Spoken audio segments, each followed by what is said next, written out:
غامدی صاحب، ہماری تاریخ کے پہلے دور سے ہے کہ یہ بنو قریظہ کا جو ایک بڑی تعداد میں قتل ہوا تھا، کیا یہ واقعہ سچ ہے اور کیا اس کی ذمہ داری اسلام پر ہے؟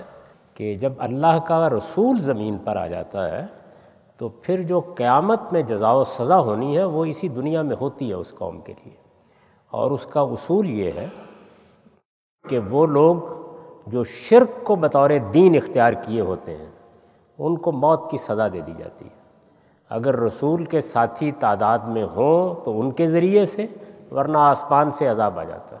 قرآن مجید کو آپ پڑھیے، اس میں جگہ جگہ یہ بیان کیا گیا ہے کہ ہم نے صالح کو ان کی قوم کی طرف بھیجا، انہوں نے حقائق ان کو بتائے، جب انہوں نے ماننے سے انکار کر دیا تو ہم نے ان کو اٹھا کر پٹک دیا۔ نوح علیہ السلام کی داستان سنائی گئی ہے، حضرت ہود کی داستان سنائی گئی ہے، لوط کی قوم کا واقعہ بیان کیا ہے۔ تو تمام پیغمبروں کے بارے میں یہی قانون ہے۔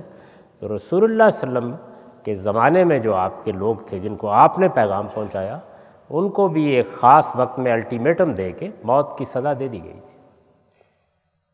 یہ اللہ کا وہ قانون ہے جس کے تحت قیامت میں بھی معاملہ ہوگا اور دنیا میں بھی ہوتا ہے۔